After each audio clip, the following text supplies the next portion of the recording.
कि ये जो इंटरेक्शन होगा वो बहुत ही ज़्यादा एनरिचमेंट वाला सेशन होगा।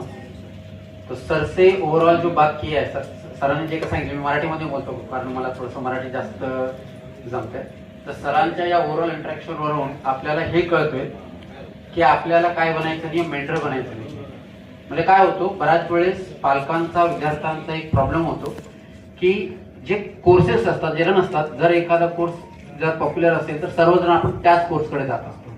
तर त्याच्याऐवजी आपल्याला काय करायला पाहिजे, वेगवेगळे जे ऑप्शन्स आहेत असे कोर्सेस करा की ज्या कोर्समध्ये विद्यार्थी कमी असतात, त्याची डिमांड जास्त असते, असे कोर्सेस करायचं सरांनी सांगितलेलं। सरांचं इंटरॅक्शन मला काही उदाहरणे तुम्हाला द्यायची होती। मी युपीएससीचा विद्यार्थ्यांना गाईड करत असताना मी नेहमी एक गोष्ट सांगत असतो की आयुष्यातून एकदा कधीतरी युपीएससीचा म्हणजे सर्वांना कंपल्सरी करायला पाहिजे युपीएससीचा सिलेबस, असं मी नेहमी म्हणत असतो।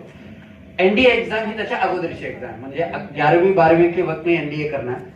ग्रेजुएशन के बाद में अगर आपको लाइफ में सक्सेसफुल होना है, चाहे आप यूपीएससी एग्जाम क्वालिफाई करो या ना करो, आईएएस बनो या ना बनो, लेकिन यूपीएससी कम से कम साल में 2 साल का प्रिपरेशन करना चाहिए, ऐसा मैं हमेशा कहता हूँ। Because UPSC preparation makes you know jack of all. माझे बरेचसे विद्यार्थी आहेत की जे यूपीएससीचे प्रिपरेशन केले पण ते यूपीएससीची परीक्षा क्वालिफाय झाली नाही, पण बाकीच्या दुसऱ्या एक्झाम जे काय त्यांनी दिलेले ते परीक्षा झाल्या। टीईटी एक्झाम असू दे, लॉ एंट्रन्स एक्झाम असू दे, जे क्लॅट एक्झामचं म्हटलेलं होतं ती परीक्षा आहे। माझ्याकडे एक असा विद्यार्थी आहे जो मदरसामधून 10वी पर्यंत शिक्षण त्यांनी केलेला होता। 11वी 12वीला त्यांनी, म्हणजे मदरसा म्हणजे आपलं एक परसेप्शन आहे की मदरसामधून काही करता येऊ शकत नाही। मदरसामधून 11वी 12वी केला, बीए उर्दू लिटरेचर केला, एमए लिटरेचर केला। एमए लिटरेचर के बाद उसने नेट एग्जाम दिया, जेआरएफ क्वालिफाय आहे आणि आता तो रिसर्च करतोय उर्दू मध्ये आणि त्याला महिन्याला 75,000 रुपयाची त्याला काय सरकारकडून रिसर्च फेलोशिप मिळते। माझ्याकडे मुलगी, अपंग मुलगी आहे, दिल्लीवरून माझ्याकडे करत होती, यूपीएससी तयारी करत होती पण क्वालिफाय झाली नाही, कारण मी तिला एमए इकॉनॉमिक्स करायला सांगितलं। एमए इकॉनॉमिक्स केला, इंडियन इकॉनॉमिक सर्व्हिस नावाची परीक्षा, खूप कमी जण ती परीक्षा देतात, म्हणजे बऱ्याच जणांना माहितच नसतं की ही परीक्षा असते। इंडियन इकॉनॉमिक सर्व्हिस परीक्षा अशी आहे की एमए इकॉनॉमिक्स केला, जाऊन परीक्षा देऊन जरी आला तरी तुम्ही ती एक्झाम क्वालिफाय करू शकता, provided you study with UPSC approach, right. असे बरेच एक्झाम्पल आहेत माझ्याकडे, बरेचसे म्हणजे टीईटी लॉ एक्झाम क्वालिफाय झालेले यूपीएससीचा। तर ओव्हरऑल सरांसोबत इंटरॅक्शन केल्यानंतर मला असं वाटलं की जर तुम्हाला आयुष्यामध्ये जर काही करायचं असेल, जसं 11वी 12वी सायन्स असेल असं काही गरजेचं नाही। सरांनी सांगितलेलं आहे की तुम्ही जर 11वी आर्ट्स असा किंवा 11वी सायन्स करा किंवा 11वी कॉमर्स करा, पण त्याच्यासोबत एनडीएचं प्रिपरेशन करा। 12वीच्या नंतर तुम्हाला भरपूर काही अपॉर्च्युनिटीज मिळतील। हे ओव्हरऑल सरांसोबत मला जे आज कळालेलं आहे, म्हणजे every day I try to learn new things. मी नेहमी म्हणत असतो, माझ्या विद्यार्थ्यांना नेहमी सांगत असतो की झोपण्याच्या अगोदर एकदा आपल्याला विचार करायला पाहिजे की आज मला काय नवीन गोष्टी शिकायला मिळाल्या। माझी एक सवय आहे, जी मला सवय लागलेली होती। मी यूपीएससीची एक्झाम 2019 मध्ये क्वालिफाय झालं, काही कारणामुळे, टेक्निकल कारणामुळे माझं सिलेक्शन झालं नाही, अपॉइंटमेंट मिळाली नाही, त्याचा डिफरंट थिंग। पण एवढं की यूपीएससीने मला लाईफमध्ये पॉझिटिव्ह कसं राहायला पाहिजे शिकवलेलं आहे। त्यानंतर मी बऱ्याच काही ऍक्टिव्हिटी करतो सर, ये करियर गाइडेंस बोला तो ये बहुत एक छोटा सा पार्ट है। इसके अलावा मैं बहुत सारी चीजें करता हूँ। I am planning to start मतलब 200 मेगावाट का मेरा टारगेट है, 200 मेगावाट सोलर पावर प्लांट के लिए मैं शुरू कर रहा हूँ। उसके अलावा मैंने बहुत सारे मेरे बच्चों को मैंने ये बताया कि लॉ करिए। मतलब बहुत सारे मेरे पास स्टूडेंट्स आते हैं 11वीं 12वीं के बाद में, बहुत सारे ऐसे लोग होते हैं कि ग्रेजुएशन होने के बाद पता चलता है कि हमें करना क्या लाइफ में। So I ask them to go for law. Law मध्ये भरपूर काय अपॉर्च्युनिटीज आहेत। सरांनी सांगितलं लॉ केलं जर तुम्ही तर मिलिटरीमध्ये लॉयरचं देखील एक पोस्ट असतो, म्हणजे मिलिटरीमध्ये जॅक एंट्री बोलतो, जॅक। यस, ती परीक्षा तुम्हाला देता येऊ शकते, जेएमएफची एक्झाम तुम्हाला देता येऊ शकते। तर भरपूर काय अपॉर्च्युनिटीज आहेत, फक्त काय सरांसारखे डॉक्टर आपल्याला मिळायला पाहिजे। म्हणजे सरांनी सांगितलं की 12वीला 35% मार्क जरी मिळाले तरी त्याला देखील करिअर अपॉर्च्युनिटी आहे। माझ्याकडे एक अजून एक एक्झाम्पल आहे सर, आयटीआय केलेला आहे, आयटीआय इलेक्ट्रिकल कोर्स केलेला आहे आणि एक मुद्दा म्हणजे माझा म्हणजे ओळखीचा मुलगा आहे, आता तो एक सोलर पॉवर प्लांट म्हणजे पूर्ण प्लांट तो हँडल करतो। ही डीड आयटीआय इलेक्ट्रिकल केला, वयाच्या 19व्या वर्षी त्यांनी एंट्री केली आणि वयाच्या आता 35व्या वर्षी त्याला 1.5 लाख रुपये पगार आहे आणि पूर्ण अख्खा तो सोलर पॉवर प्लांट काय करतो, हँडल करतो।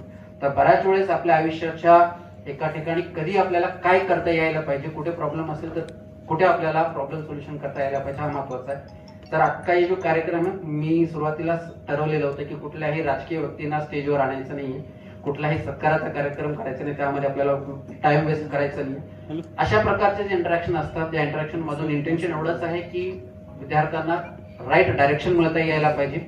थोडासा कार्यक्रम उशिरा झाला, पण मला वाटतं की आज काहीतरी नवीन गोष्टी तुम्हाला काही गोष्टी मिळालेल्या आहेत. आपल्याला आयुष्यामध्ये काय करता यायला पाहिजे कळालेलं, एवढंच मला असं वाटतं. सरांनी आपला वेळ इथे आपल्यासाठी दिला, त्यामुळे सरांचा मी पुन्हा एकदा मला अजून एक बोलायचं आहे सर. जो आसिफ सर जो बोला ना, अगर तुमको यूपीएससी करना है, तुम्हाला जर यूपीएससी करायचं आहे ना, तर त्याचा 5 तुम्ही लिहून घ्या. फर्स्ट स्टँडर्ड मध्ये वेदिक मॅथ्स शिकवायचं, सेकंड स्टँडर्ड मध्ये पॉवर मॅथ्स, थर्ड स्टँडर्ड मध्ये मेंटल मॅथ्स, फोर्थ स्टँडर्ड मध्ये महाराष्ट्र गव्हर्नमेंटचं स्कॉलरशिप, 5वीला नवोदयचं स्कॉलरशिप, सोलापूरचा नवोदय मोहोळला आहे माहिती आहे ना, 6वीला सैनिक स्कूल, 7वीला RMS, 8वीला RMC, गाव म्हणून एक्झाम आहे चायनाला, त्याच्यापेक्षा भारी एक्झाम आपल्याकडे RMC. एका स्टेट मधून एकच मुलगा जातो. एका मुलांनी जर, माझे 3 मुलं आता ऑफिसर झाले, तर जो मुलगा RMC वरून 97% मुलं ऑफिसर होतात, नाही झाला तर तो IAS होणारच आहे. यश पवार म्हणून माझ्याकडे पण IAS ऑफिसर आहे, IPS आहे. NDA नाही झालं तर होणारच. 9वीला होमी बाबा आणि 10वीला परत नवोदय, 11वी 12वीला NDA. ज्या मुलांनी हे 5 केला ना, तुम्हाला मी गॅरंटी देतो, तो आसिफ सरांचा जसं सांगताना 100% त्याची UPSC तयारी पण होणार आणि फर्स्ट अटेम्प्ट मध्ये तो UPSC क्रॅक करू शकतो. अन्सार शेख म्हणून एक मुलगा होता माहिती आहे, फर्स्ट अटेम्प्ट मध्ये क्रॅक केला. At the age of 21 it is possible if you follow this path.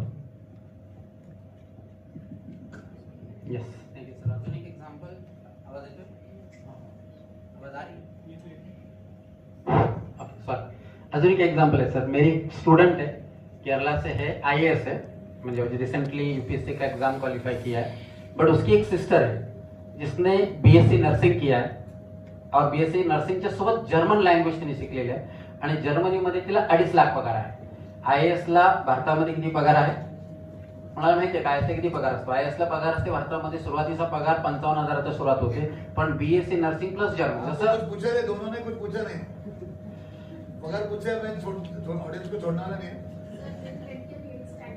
8th standard. तो उसने होमी बाबा का एग्जाम करना. कौन सा एग्जाम करना? होमी बाबा. और SPI करके एग्जाम है गर्ल्स के लिए नासिक में, वो भी करना. होमी बाबा पक्का करना. जस माझं सांगायचं तात्पर्य आहे की फक्त एक डिग्री करून आयुष्यामध्ये आता सक्सेसफुल होता येणार नाहीये. त्या डिग्री सोबत दुसरी कुठली तरी कॉम्प्लिमेंटरी डिग्री असायला पाहिजे. जसं बीटेक असेल, बीटेक प्लस MBA, किंवा बीटेक असेल, बीटेक प्लस एग्रीकल्चर. आज न्यू एजुकेशन पॉलिसी में क्या किया गया, मतलब न्यू एजुकेशन पॉलिसी मध्ये म्हणजे असे एकदम कॉन्ट्रास्टिंग करिअरचे जे सब्जेक्ट्स आहेत ना, त्यांनी मिक्स केलेले आहे. म्हणजे आर्टिफिशियल इंटेलिजन्स पण एग्रीकल्चर, म्हणजे असं उन्होंने कॉम्बिनेशन किया. मतलब आर्टिफिशियल इंटेलिजन्स तर तुम्ही शिकताय, पण त्याच्यासोबत आर्टिफिशियल इंटेलिजन्सचा ऍग्रिकल्चर मध्ये कसा आपल्याला वापर करता येऊ शकतो, त्याला कसा अप्लाय करता येऊ शकतो, दॅट इज व्हॉट फ्युचर मध्ये आहे. तर एक कुठलाही कोर्स न करता त्याच्यासोबत 2 वेगळे कोर्स आहेत. जसं सरांनी सांगितलं होतं मॅथमॅटिक्स प्लस काहीतरी सांगितलं होतं, मला आता लक्षात येत नाही. मॅथमॅटिक्स सोबत दुसरं एखादं कुठलं तरी साइकोलॉजी विचार कर. हर कॉम्बिनेशन के साथ मैथ्स है. बगैर मैथ्स का कुछ नहीं होगा 2036 में. 2036 में हम लोग नहीं जिंदा रहेंगे. 2036 में व्हाइट कॉलर जॉब चाहिए ना, तो मैथमेटिक्स करना ही पड़ेगा. आप जाओ ना, मैं ज्यादा नहीं बोलता, वर्ल्ड इकोनॉमिक फोरम के साइट पे जाओ और उधर जॉब्स देखो, आपको पता चलेगा मैं क्या बोल रहा हूँ. उसके लिए बगैर मैथ्स का कुछ भी मत पढ़ो. कॉमर्स करा तो भी मैथ्स, आर्ट्स करा तो भी मैथ्स, साइंस करा तो भी मैथ्स, नीट में डॉक्टर बनना तो भी मैथ्स. सब क्लासेस वाले जो है ना मैथ्स ड्रॉप कराते हैं, वो बच्चा डॉक्टर नहीं बन पाता क्योंकि उसको फिजिक्स हार्ड जाता है. किसी को पूछो. सो अशा बऱ्याचशा काही गोष्टी असतात की जे 1 to 1 आणि बरेचसे म्हणजे माझ्याकडे जे विद्यार्थी येतात की 5-10 मिनिटांमध्ये इंटरॅक्शन केल्यानंतर मला कळतं की त्या विद्यार्थ्याकडे काय पोटेन्शियल आहे, कुठल्या साईडला त्याला जायला पाहिजे. So it's better. सरांचा पण त्यांनी नंबर दिलेला आहे आणि सरांच्या कोलॅबोरेशन मध्ये सोलापूरमध्ये NDA क्लासेस सुरू करायचा प्रयत्न आमचा. आतापर्यंत आम्ही UPSC मध्ये भरपूर रिझल्ट दिलेला आहे, बाकीच्या दुसऱ्या TET दुसऱ्या एक्झाम मध्ये पण दिलेल्या आहेत. पण सरांच्या कोलॅबोरेशन मध्ये यावर्षी सोलापूरमध्ये NDA क्लासेस सुरू करतोय. पुढच्या वेळेस आपण सेम असाच प्रकारचं एक इंटरॅक्शन सेशन आपल्या अकॅडमीमध्ये आपण करूया. तुम्ही सर्वांनी जर तुमचं नाव आणि मोबाईल नंबर जर दिला असेल तर we will let you know that on which date and which time we will be organising it. तिथे आला तर अजून जास्त पर्सनल तुमच्यासोबत इंटरॅक्शन करता येऊ शकतो. सो पुन्हा एकदा सरांचा मी मनापासून आभार व्यक्त करतो की त्यांनी आपला इथे वेळ दिलेला आहे आणि तुम्हा सर्वांचा देखील आभार व्यक्त करतो की तुम्ही इथे आलात आणि आम्हाला तुमच्यासोबत इंटरॅक्शन करण्याची संधी दिली. या म्हणून देखील मी मनापासून पुन्हा एकदा आभार व्यक्त करतो. धन्यवाद. जर कोणाला अजून पर्सनली काय विचारायचं असेल तर विचारू शकतो. अजून काही क्वेश्चन असतील तर, अदरवाईज हा कार्यक्रम इथे संपला असं मी डिक्लेअर करतो.